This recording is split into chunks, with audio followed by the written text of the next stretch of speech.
Katumbi Chapwe a présidé un conseil spécial des sécurités ce mercredi 2 septembre 2015. Au menu, l'afflux des créateurs vers une carrière tout récemment découverte à Kasumbalesa. Les comptes rendus avec les ministres de l'Intérieur dans ce journal. Pendant que des assises des réformes du système éducatif se tiennent dans la province du Congo central, à Mitwaba, dans les Katanga profonds, plusieurs élèves déplacés des guerres ont bénéficié des séances de rattrapage dans les buts d'aborder sans aucune difficulté la prochaine rentrée scolaire 2015-2016. Voilà tout pour les titres, madame, monsieur. Bienvenue à cette édition du journal qui s'ouvre directement par cette nouvelle. Il s'est ouvert ce mercredi 2 septembre à La Haye. Les procès de Bosco Ntaganda, cet ancien chef rebelle, est poursuivi par la Cour pénale internationale pour 18 chefs d'accusation, notamment crimes de guerre et crimes contre l'humanité, des exactions commises en 2002 et 2003 au cours d'une guerre interethnique dans la région d'Ituri. Les premières audiences sont consacrées aux déclarations du bureau du procureur. Un incendie a eu lieu au pavillon 9 de l'hôpital Sendoué la nuit du mardi 1er septembre 2015. Aussitôt annoncé, le gouverneur Moïse Katumbi Chapwe se rendu sur place et a coordonné les opérations des secours et de la maîtrise des flammes. L'incendie a été maîtrisé. Il a causé d'énormes dégâts matériels. Aucune perte en vie humaine n'est à déplorer. Nonolondo, Stéphane Chisson. Un incendie s'est déclaré dans l'enceinte de l'hôpital général de référence Jason Sendoué la nuit du mardi 1er septembre 2015, s'attaquant essentiellement au pavillon 9 destiné à l'isolement des malades contagieux et abritant quelques bureaux et dépôts. Aussitôt informé, toute affaire cessante, le gouverneur Moïse Katumbi Chapwe prend congé de son domicile et se rend en personne sur le lieu afin de coordonner la riposte et encadrer les équipes de secours.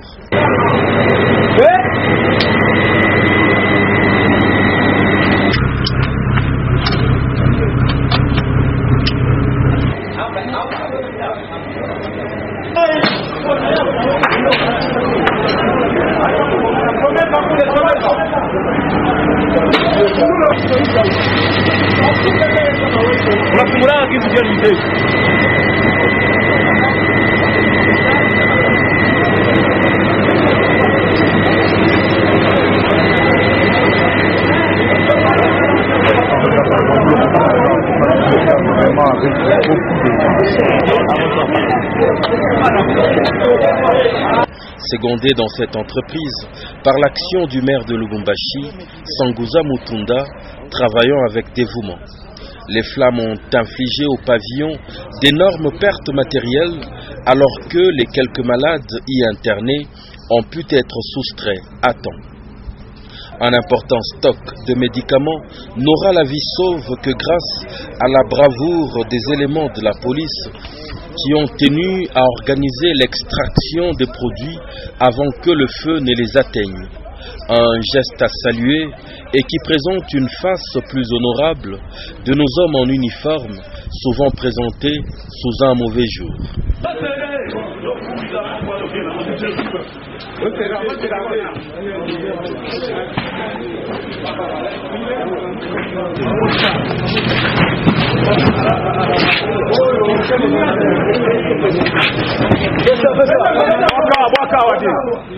Quelques heures plus tard, le feu sera maîtrisé et la sérénité regagnera l'enceinte du plus grand hôpital de référence du Grand Katanga. Un édifice qui tout de même devrait être pourvu d'extincteurs à l'avenir. André Pongo, premier vice-président de la Commission électorale nationale indépendante, a été l'hôte du gouverneur Moïse Katumbi Chapwe, une audience après laquelle il a abordé certaines questions des leurs, comme l'élection des gouverneurs et vice-gouverneurs.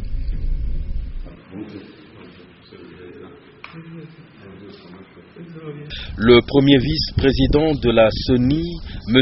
André Mpungu, en séjour de travail dans le Grand Katanga, a été l'hôte de l'honorable Moïse Katumbi Tchapwe ce mercredi de septembre 2015 en la résidence privée de Lofoy. Un entretien après lequel il fera face au questionnaire de la presse sur des sujets d'actualité. Vous êtes reçu par le gouverneur sortant de l'ex-Katanga.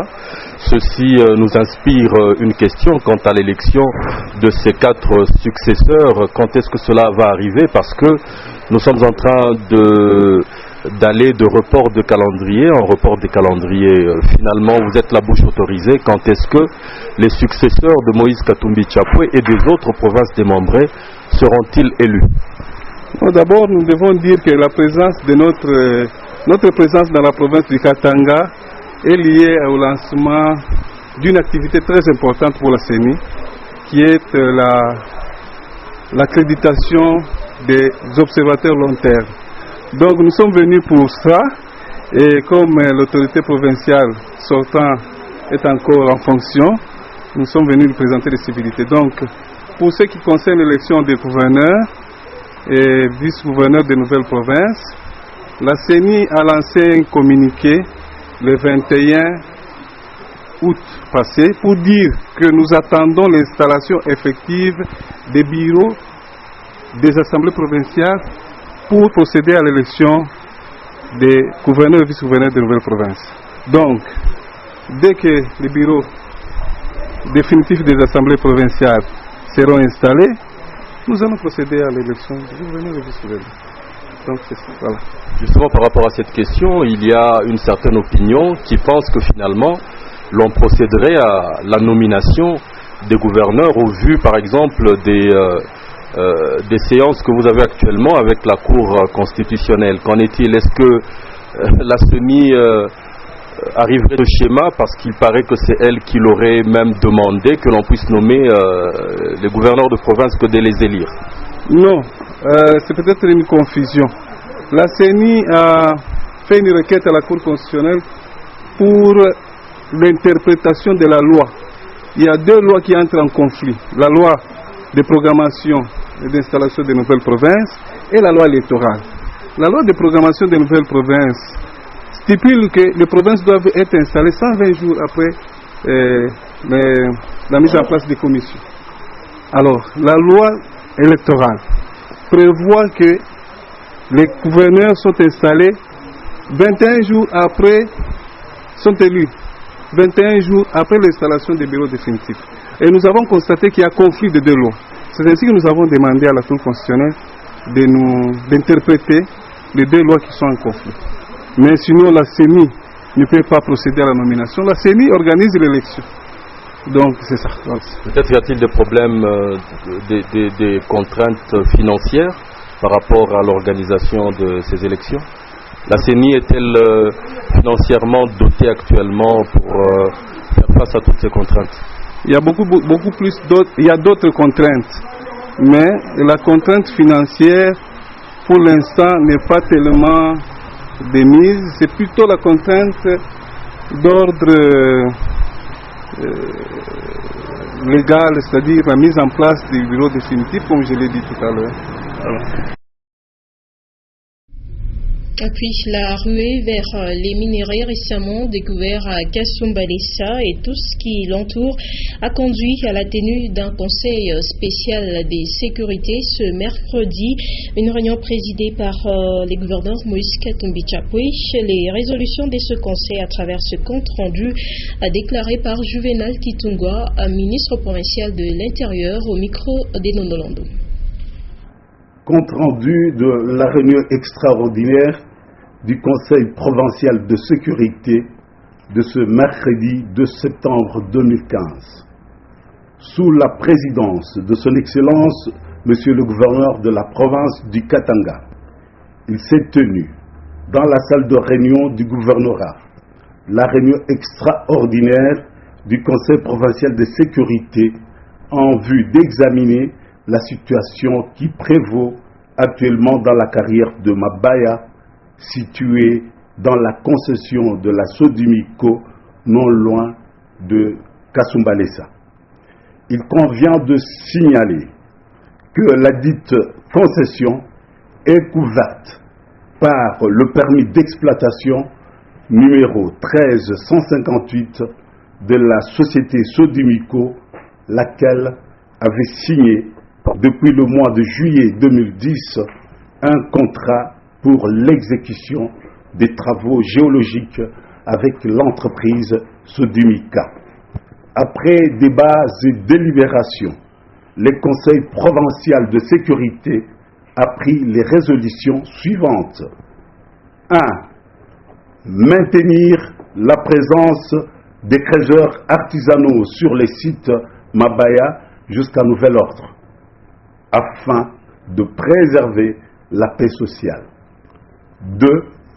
Interdire la présence des hommes en uniforme autres que les éléments de la police des mines, des femmes, des enfants et des étrangers sur les sites précités.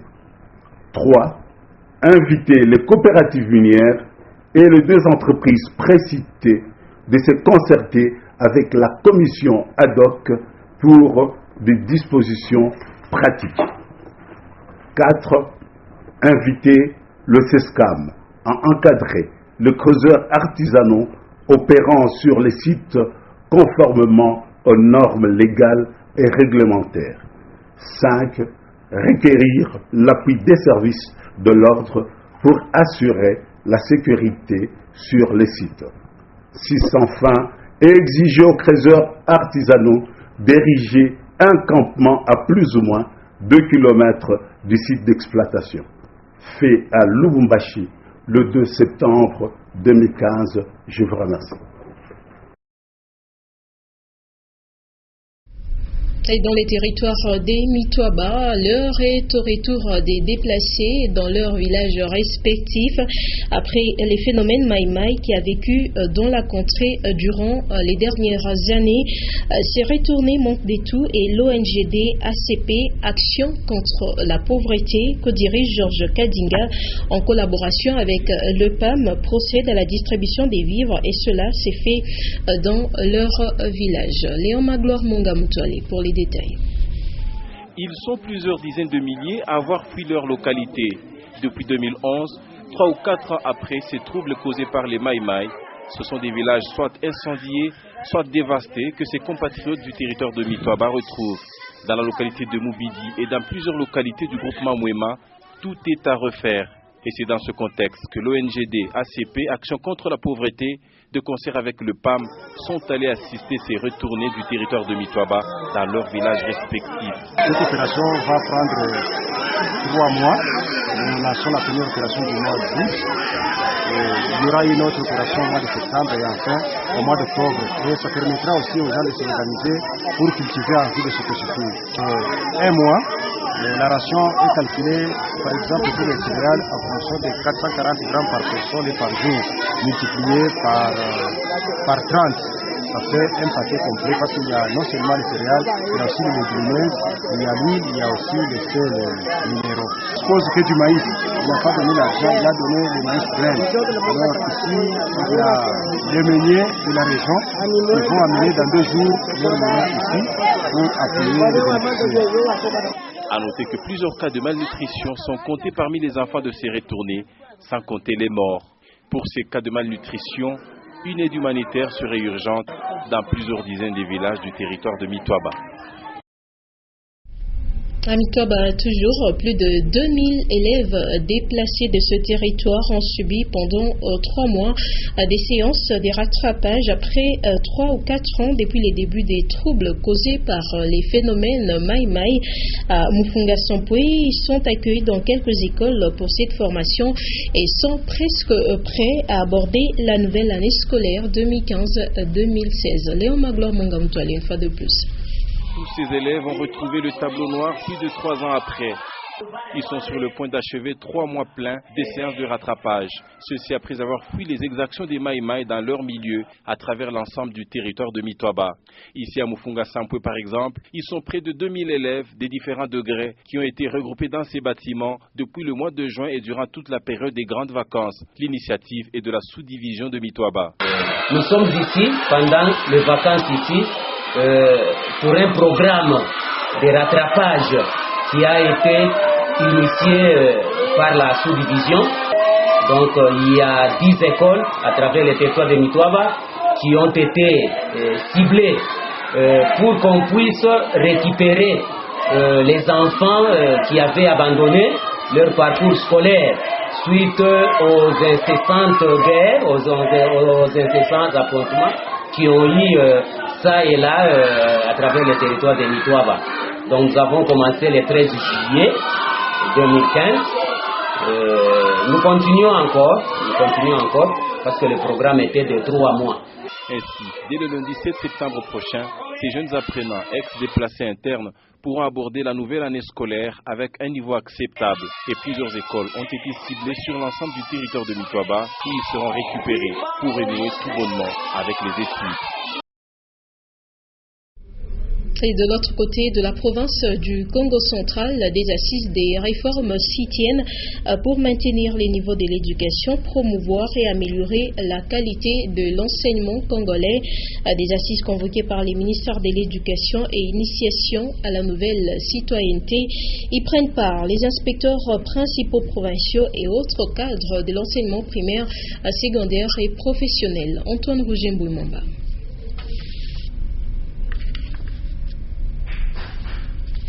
Voilà, madame, monsieur, je disais qu'on parle toujours enseignement primaire, secondaire et professionnel pour maintenir les niveaux de l'éducation, promouvoir et améliorer la qualité de l'enseignement congolais. Des assises des réformes se tiennent dans la province du Congo central, des assises convoquées par les ministères de l'éducation et initiation à la nouvelle citoyenneté. Y prennent part les inspecteurs principaux provinciaux et autres cadres de l'enseignement primaire, secondaire et professionnel. À la veille de la rentrée scolaire 2015-2016, la province du Congo central, ex-Bakongo, accueille les opérateurs éducatifs de la RDC et c'est pour les assises portant sur la réforme du secteur éducatif RD congolais. Énième assise dont les matières centrales sont entre autres la promotion scolaire, la qualité de l'enseignement et autres. Ici, l'objectif est de relever les niveaux de l'éducation, assurer le maintien du cap quant aux prouesses réalisées il y a peu par les autorités de tutelle.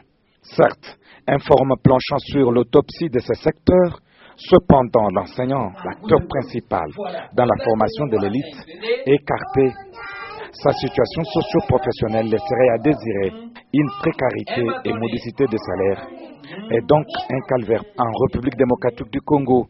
205 000 enseignants sur les 550 000 sont soit impayés depuis bien d'années, démécanisés ou victimes de la bancarisation pour certains de l'intérieur, où n'existe pas de banques par lesquelles ils peuvent toucher leur salaire facilement. Quant à la matière de la réforme elle-même, d'aucuns semblent ne pas sentir un profond changement. Des leçons, phrases de livres utilisés dans les temps sont étudiées jusqu'à ce jour. Rien de nouveau. Peut-être que seules les couvertures de ces livres ont changé. Et donc, une réforme déformée qui ne pourra découcher que d'une souris peut-être. Par ailleurs, la qualité de l'enseignement, la promotion scolaire recherchée dans ces assises en pâtissent. Le maire de la ville est préoccupé de l'encadrement du mouvement scout à Lubumbashi suite à la spoliation du site des Kamisepe, plusieurs au patrimoine de scouts. Le maire Jean-Oscar Sanguza Mutunda a informé la délégation des scouts que la mairie va céder un nouveau site aux scouts. Maurice Maziel nous en parle. La délégation mixte des scouts district de Lubumbashi et l'équipe provinciale des scouts ont rencontré le maire de la ville pour se pencher sur les dossiers relatifs à la délocalisation du site Kamisepe vers un nouveau site. Le commissaire provincial de scouts a suggéré au maire que le vestige de Kamisepe soit protégé. Le maire de la ville de Lubumbashi nous a reçus en commission mixte, une délégation provinciale et une délégation du district scout de Lubumbashi, et nous avons échangé au sujet du terrain scout.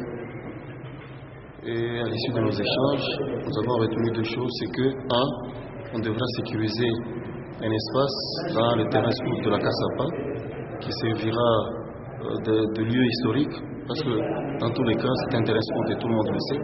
L'histoire est têtue et l'histoire doit rester.